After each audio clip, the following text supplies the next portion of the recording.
Assalamualaikum warahmatullahi wabarakatuh. Perkenalkan, nama saya Yurmaneli, NPM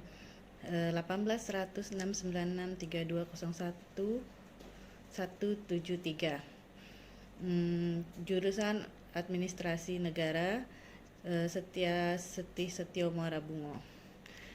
Baiklah, di sini saya akan membawakan materi tentang karakteristik evaluasi kebijakan publik.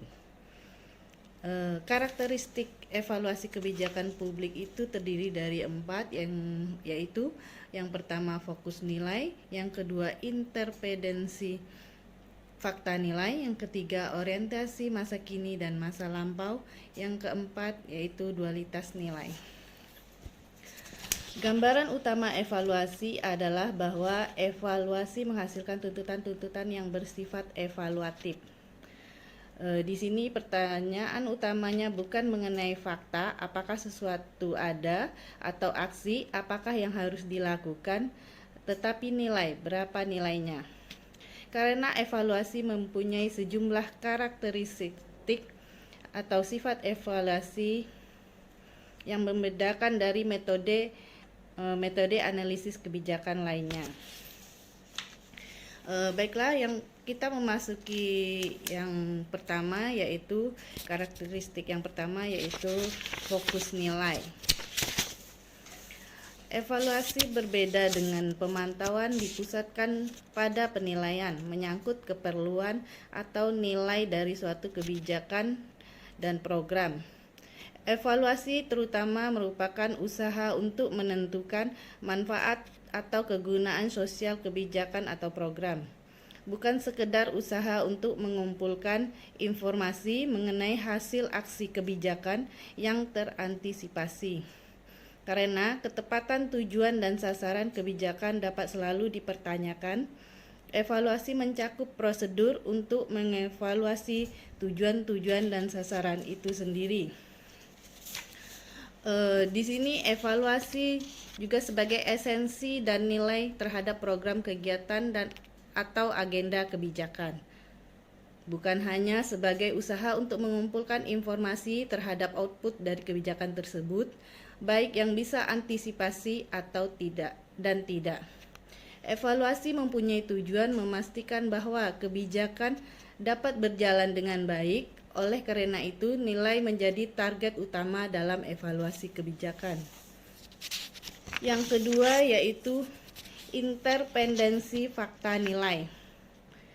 Tuntutan evaluasi tergantung fakta-fakta atau nilai-nilai untuk menyatakan bahwa kinerja kebijakan atau program tertentu telah mencapai tingkat kinerja yang tertinggi atau terendah. Diperlukan tidak hanya bahwa hasil-hasil kebijakan berharga bagi sejumlah individu, kelompok, atau seluruh masyarakat. Untuk menyatakan demikian harus didukung oleh bukti bahwa hasil-hasil kebijakan secara aktual merupakan konsekuensi dari aksi-aksi yang dilakukan untuk memecahkan masalah tertentu. Oleh karena itu, pemantauan merupakan prasyarat bagi evaluasi. Interpendensi fakta nilai merupakan kegiatan kebijakan yang dapat dikaitkan baik atau buruk, sesuai dengan target atau tidak. Dapat dilihat dari fakta dalam pelaksanaan kebijakan dan nilai terkandung yang dalam tersebut.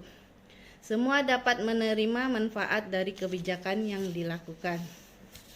Yang ketiga yaitu orientasi masa kini dan masa lampau.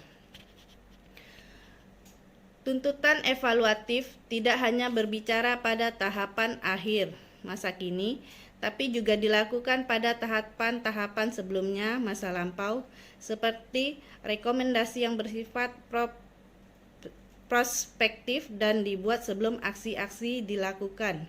Sebelum tahapan perencanaan sudah dilakukan evaluasi. Masa kini diperlukan sebagai target yang ingin dicapai, tentunya didukung oleh aspek formulasi yang komprehensif dan konkret yang diimplementasikan dengan sumber daya manusia yang mendukung. disertai oleh kompetensi dan daya saing yang tinggi. Sementara masa lampau adalah sebagai bagian yang tidak dapat dipisahkan dari kebijakan saat ini untuk menjadi lebih baik. Menjadi proses penyatuan tujuan yang diharapkan masa kini, diperlukan tujuan serta rekomendasi yang dibutuhkan terhadap kebijakan yang akan datang. Yang keempat adalah dualitas nilai. Nilai-nilai yang mendasari tuntutan evaluasi mempunyai kualitas ganda karena mereka dipandang sebagai tujuan dan sekaligus cara. Evaluasi sama dengan rekomendasi sejauh berkenaan dengan nilai yang ada. Misalnya, masalah kesehatan dapat dianggap sebagai intrinsik diperlukan bagi diri sendiri ataupun ekstrinsik diperlukan karena hal itu mempengaruhi pencapaian tujuan-tujuan lain bagi dirinya. Setiap kebijakan mempunyai tujuan ganda.